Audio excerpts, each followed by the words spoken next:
Shu Toll Gate Plaint. The cherished of old, at Cypress Beams Terrace, the newly preferred, in the hall of radiant young. Accepting her part, she refuses the scented palanquin. Filled with longings, she sobs behind a round fan. Sudden morning songs and dances now are in full flower, and the long-ago odes and documents are held in disrespect. Fallen from his favour, in truth, it is all over with. Water, once spilled, cannot be presented again. So we continue with the third of Shu Hui's surviving poems. She has 4 she poems that have survived. Like the one we read before and like the one we will read next day, these poems all very properly fit her role as a palace maid, as an empress concubine. This poem is called Tollgate Plaint, Chang Menjuan, and it belongs to a subgenre of poems that are basically complaints of a scorned palace lady. So the origin of the story here is as follows, and the origin of the subgenre. The Changmenjuan, the tall gate, refers to a palace that existed during the Western Han Dynasty, the Tall Gate Palace, Changmengong, and that's where Han Wudi's Empress Chen was sequestered after she fell from favor as the emperor's favorite. And in fact, the legend says that Empress Chen got one of the greatest Western Han poets, Sima Xiangru, to compose on her behalf a fu to turn the ruler's attention back to her. So this tall gate plaint became a stock motif, especially in the ballads of the late Han and of the period of disunion. It became a stock motif, and there are dozens of examples of poems with this title and with this subject matter. What's interesting about Shu Hui's contribution to the tradition is that she bases herself less on the original anecdote which gives the title to the poem as on another example of a very worthy concubine, who is Ban Jeju. So Ban Jeju was a concubine of Emperor Cheng at the end of the Western Han Dynasty, approximately at the time of Julius Caesar, in the years just before and after our era, Julius Caesar Augustus. So Emperor Cheng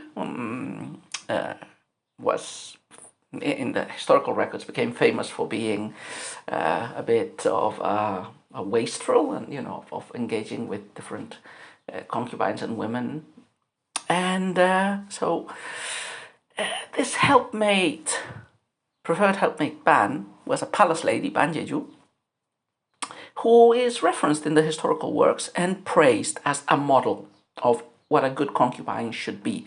Why? Well, she apparently took quite kindly to the emperor not being interested in her, and was supposed to have composed a poem about this, in which she compared herself to a discarded fan, which is no longer needed when autumn comes around. And the history represents her as unusually virtuous and moral. So as opposed to the typical stereotype of the kingdom toppling beauty, the chronicles say that when she was in the company of Emperor Cheng, she usually insisted on him reading the classics, on not delving in dances and pleasure, and also very conspicuously she once refused to ride in a carriage with him, saying that emperors that used to ride in carriages with beauties tended to be bad, debauched emperors that came to a bad end. So she became legendary. She became this stock figure of the good palace concubine, and it's not an accident that the history which talks about her, the Hanshu, was actually composed by, I think it was her nephew or grandnephew, the historian Bangu.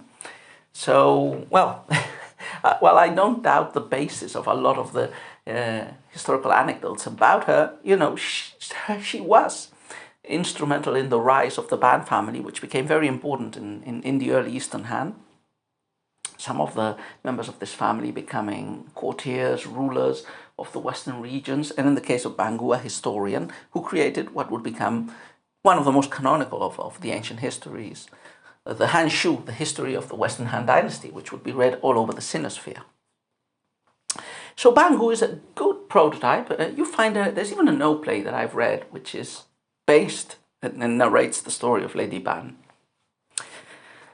So, it feels, this is a complaint poem, more in the style, as I said, of Lady Ban's apocryphal or real poem, which we're not going to read,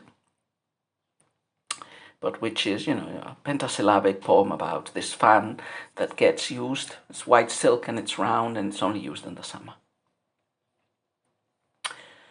So the poem is a lament, a palace lady's lament, but it also includes these ideas that, we live in a time of decadence and profligacy when, the virtuous concubine is not paid heed to and is left in an old and derelict palace while the emperor is engaging in pleasure and in superficial pursuits. So, this allows for the topic of the spurned palace lady, but also, of a quasi-Confucian message of criticism to emperors indulging in pleasure. Okay, so that's the topic of the poem. Let's go through it couplet by couplet and explain some of the images. So first couplet. The cherished of old, at Cypress Beam's terrace, the newly preferred, in the hall of radiant yang. So the poem begins very parallelistically, contrasting the poetic persona who is speaking, who is the lady that was cherished of old but not now, versus the newly preferred. And they are referenced through metonymy, through the spaces they occupy now. The cherished of old is at Cypress Beam's terrace. This is a slightly anachronistic reference because Cypress Beam's terrace was a palace that was built under Emperor Hamudi in around 115 BC, burned down 11 years later. Whereas remember, Ban Yueju, who is acting really as the ghost that is being evoked here, lived just at the beginning of our era, during Emperor Cheng's reign. But, the image of Cypress Beam's terrace as an abandoned, derelict and burnt down palace is illustrative for the image that wants to be evoked at the beginning of the poem. And it's contrasted with the Hall of Radiant Yang, which was indeed the most lavish of the women's quarters at the court of Emperor Chengdi, and the ones he built for splendid paramour Chao, the younger sister of yet another concubine, Chao Feijian, who had replaced the affections, had replaced Ban Yueju as the receiver of the affections of the emperor. So the old and the new. Second couplet. What's the reaction of the abandoned lady? Well, you might imagine resentment, anger, disappointment. A lot of poems are like this, but no, this is Ban Yueju, or the persona, or a similar persona to Ban Yueju, virtuous concubine. So, accepting her part, she refuses the scented palanquin. Filled with feelings, she sobs behind a round fan. So this couplet establishes the moral character and integrity of the abandoned concubine. On the one hand, she's resigned, and she accepts her part, and also we get this reference to the fact that she knows her place. And it's not, just following the path of eroticism and decadence and entertaining the ruler and flattering him. No, she knows her place, but she's sad nevertheless because she wanted to be with the emperor. So now she sobs behind a round fan. And this image of the fan immediately evokes to the reader the image of Lady Pan's poem about her being abandoned. Yeah. Next couplet, third couplet. I didn't mention this. This is a pentasyllabic poem and 8 lines, so it looks like a regulated poem, but it is not. As you can see, the first couplet is parallelistic. In a regulated poem, only the middle 2 couplets have to enforce strong parallelism, and there are other requirements of rhyme and tonal parallelism and lexical and semantic contrast between words and parallel lines, but nevertheless. We were talking about the third couplet. So, a sudden morning songs and dances now are in full flower, and the long ago odes and documents are held in disrespect. So the third couplet continues with the theme of the first, second, and third couplets. Remember, the first couplet, the lady has been about, there's a new lady versus an old lady. The second couplet focuses on the abandoned lady, who, is sad because of her displacement, but is also moral and virtuous and resigned. The third couplet zooms a little bit out. In a way, it continues the first one, and it depicts, in contrast, the old lady juxtaposed with the old and virtuous practices, with the new lady and the decadent and modern practices. So a sudden morning's song and dances now are in full flower. So in the present, in which the emperor has chosen pleasure and the new young beautiful concubine, he's wasting his time with songs and dances.